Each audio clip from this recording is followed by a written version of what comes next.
Come on, jeepers, creepers. I don't mind people being steady, but I've said it before, I don't know how you can drive a car so slowly. I really, honestly, truly do not.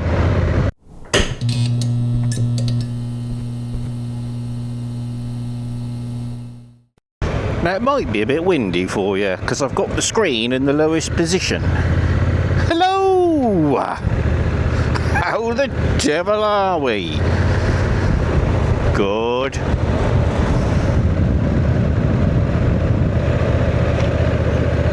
There you go.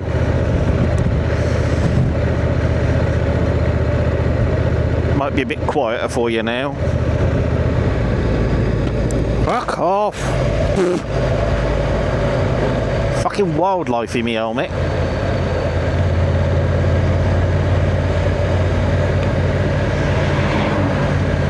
You are not welcome. Anyway, we are off to Old Faithful.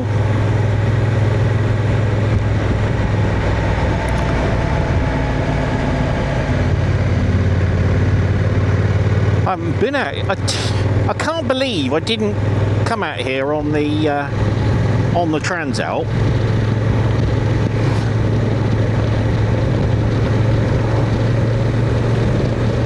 I really can't believe I didn't come. I must have done. I had it 18 months.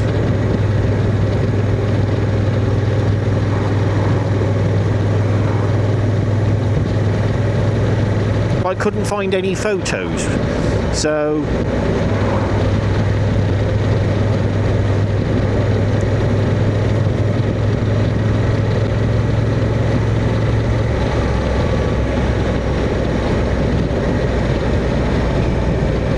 we should have to wait and see.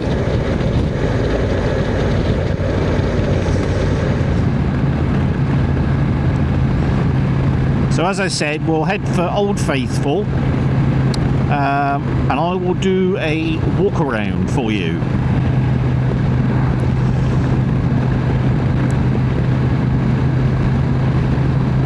And tell you all the things that you don't care about.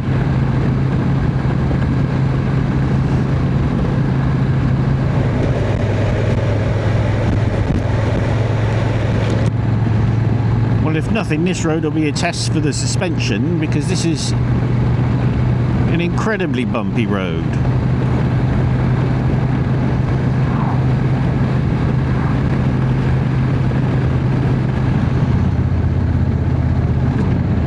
This is the worst bit through here. It's always bloody horrible.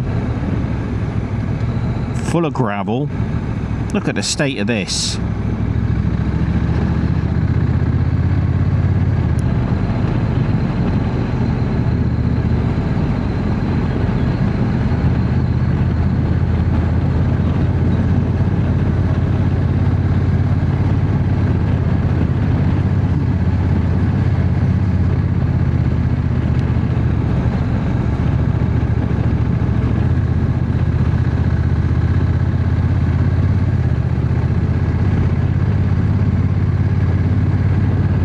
Here, look.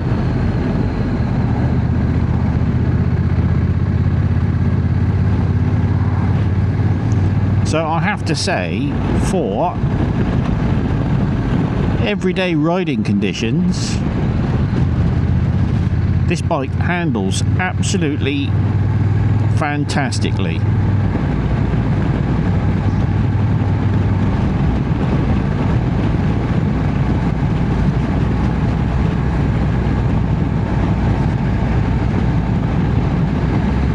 Maybe not so much on a track day, I don't know, but yeah, on the road it's, you just point and it goes. I mean, yeah, it's not a Fireblade or whatever. Showing me age.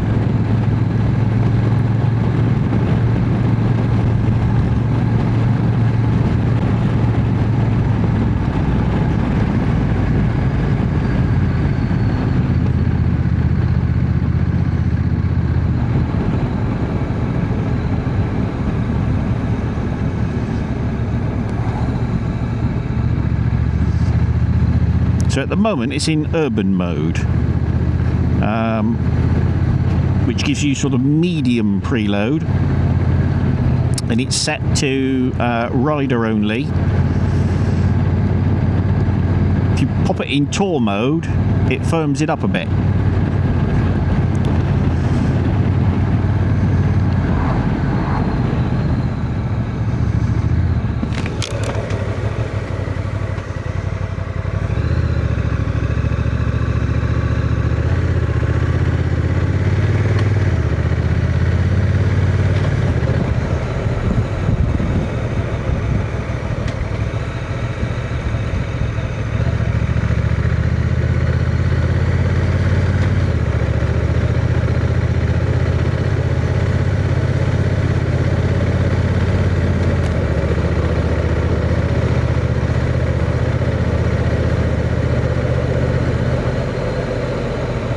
Green lane in already.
Hello, rabbit.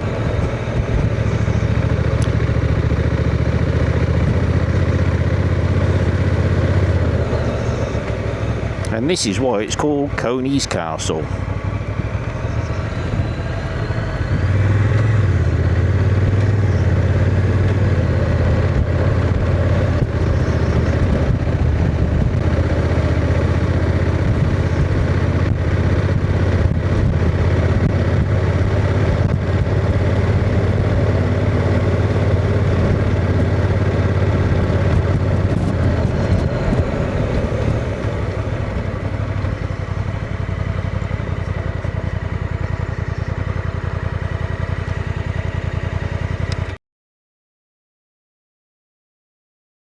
Right, so as promised, let's have a quick walk around it and see what's been updated for 2025.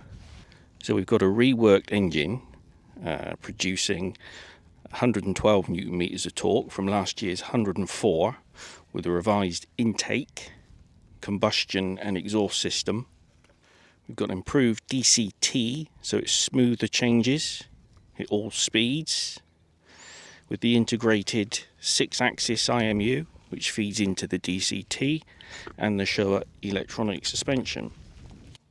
So here we have the Showa Era suspension, which is electronically equipped, ride adjustable, semi-active dampening, on-the-fly preload adjust.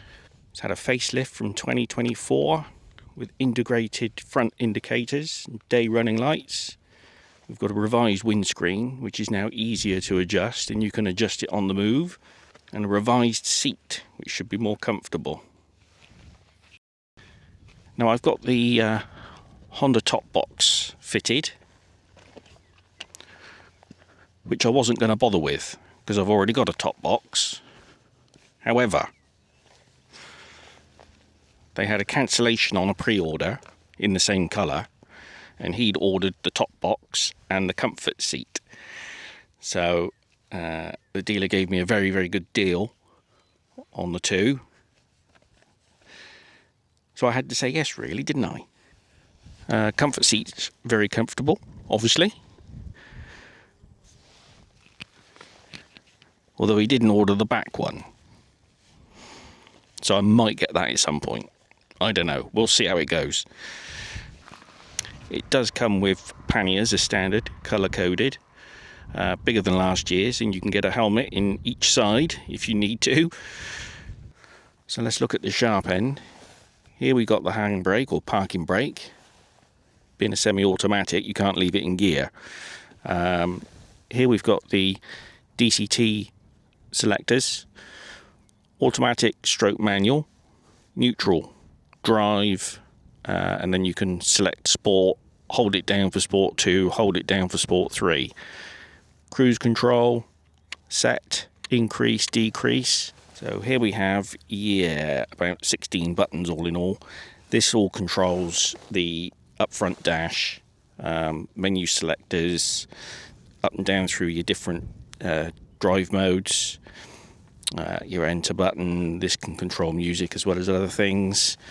Here we have the function button.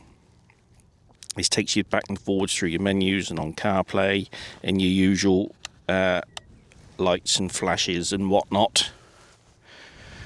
I fitted my tyre pressure sensor yesterday.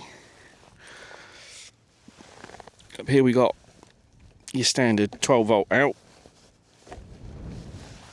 and tucked in under the handlebars here we got the USB connector for your Android Auto stroke Apple CarPlay. Comes with these wind deflectors as standard. Gets the air up and over your arms and your hands. And here we got leg deflectors or toe deflectors, whatever you want to call them. Again, that keeps the wind off your legs. It's very good, actually.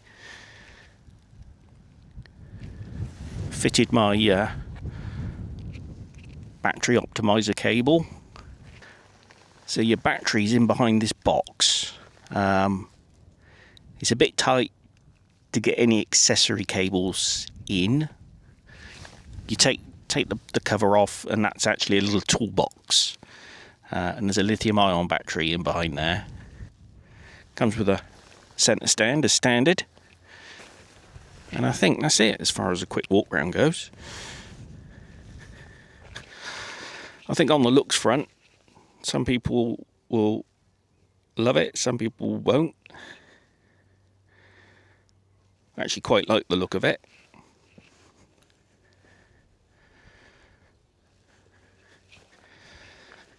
Comes in 3 colours this year. This metallic blue, the champagne sort of colour that I took out for the test ride, and black. 20 litre fuel tank, or 20.4 litre fuel tank. Insert the key in there. Back seat pops off. There's enough room under there for puncture repair kit, which is in there, which I've bought.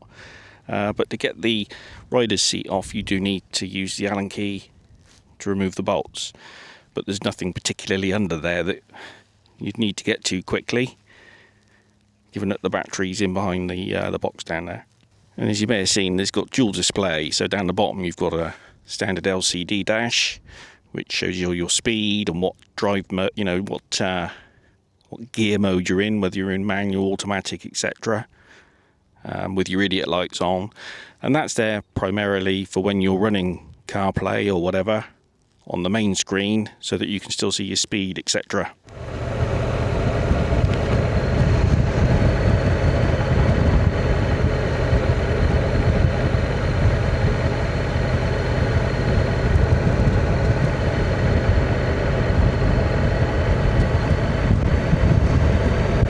Now believe me when I say that is the sea over there.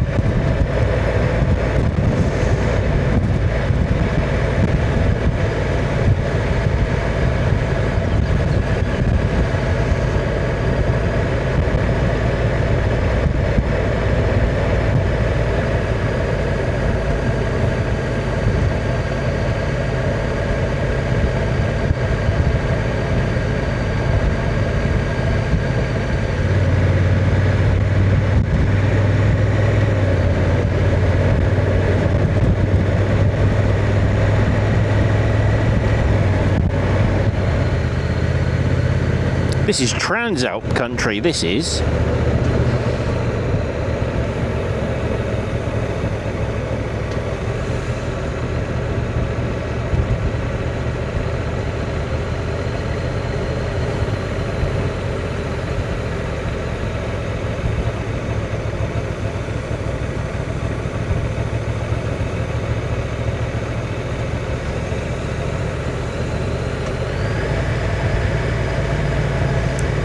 down for a bit of engine braking.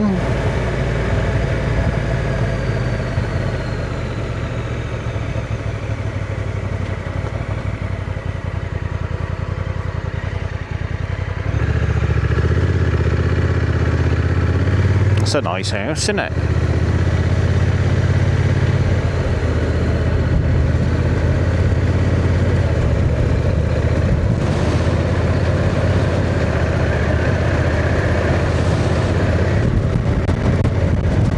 See, you can even stand up on it.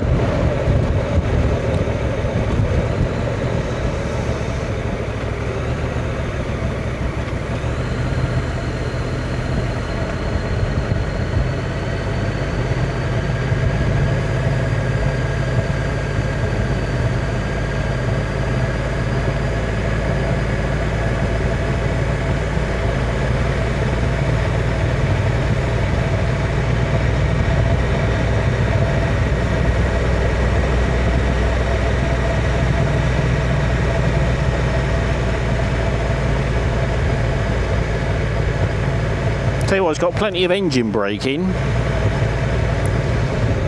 See, you can equally enjoy real back lane rides on something like this.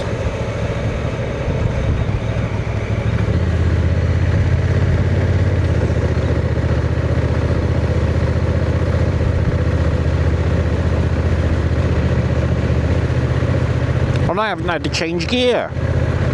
Oh, big bump in the road.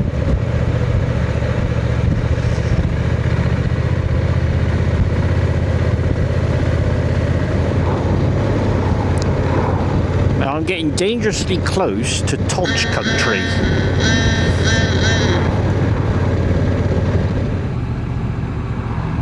Look at that bloody thing.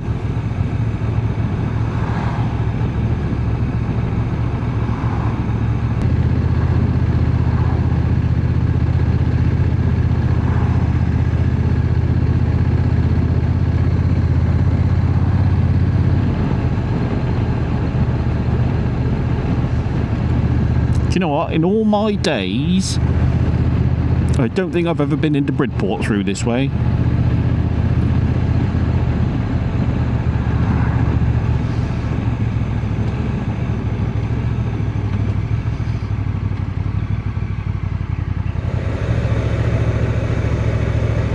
Now then, most of this up through here is listed.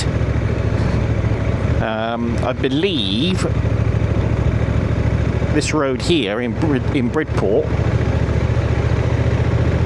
was important for rope making, which is why it's so wide.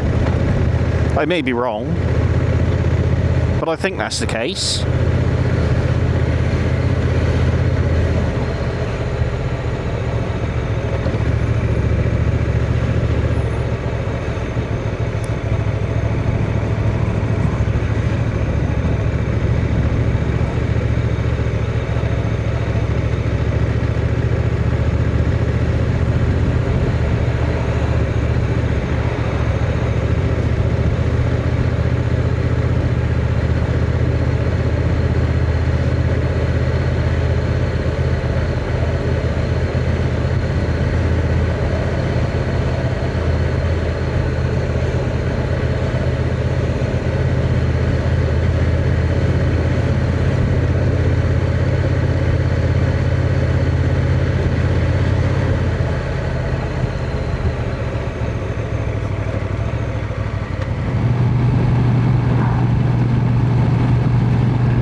I'll tell you what, this is fantastic to ride. It really is.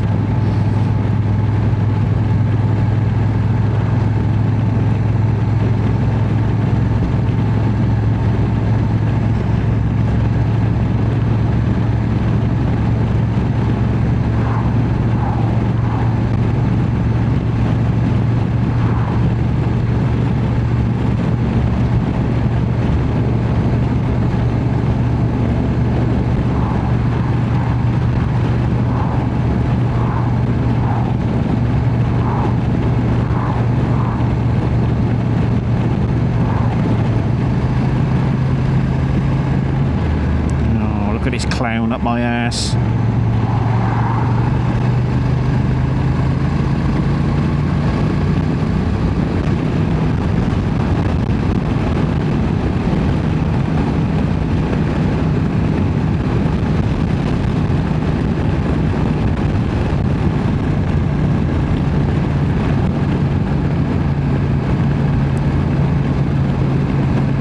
Twist and go, absolutely effortless. So in July I'm heading up to the Peak District for an overnight, which I'm looking forward to. Be a great opportunity to see how this fares on a fair old stint. Bit of motorway munching.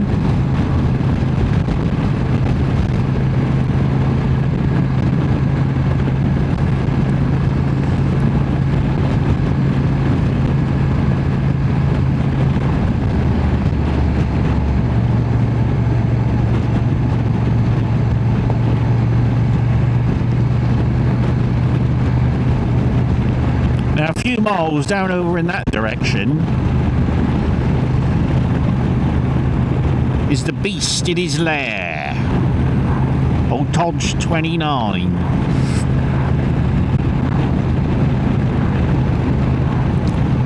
So I'm going to keep a low profile as I come through here.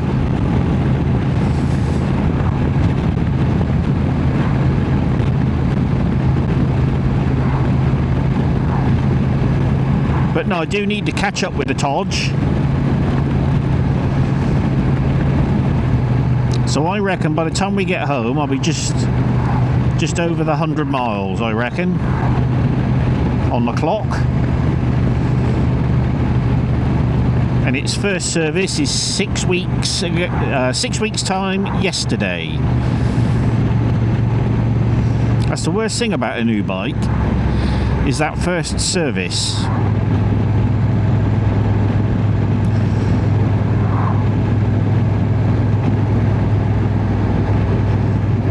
Because it's no good booking it when it gets close to 600 miles.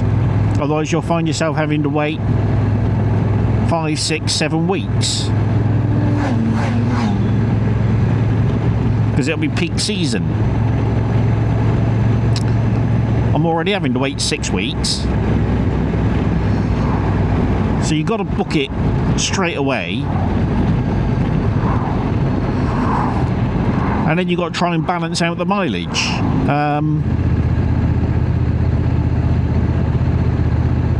Because you don't want to have to find yourself going out just to put miles on it in the absolute pissing rain. Because you can't, although you could do the 600 mile service a bit over 600, you can't really do it before, really.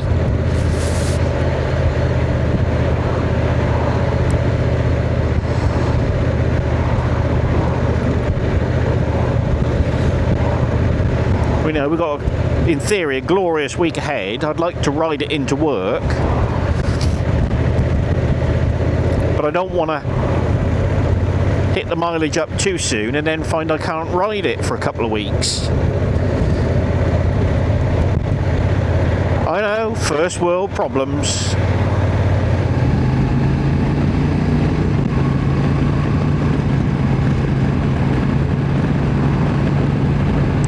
Right, so I'm off home.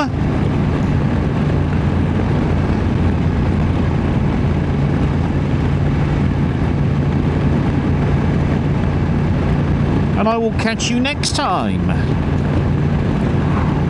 Tatty bye.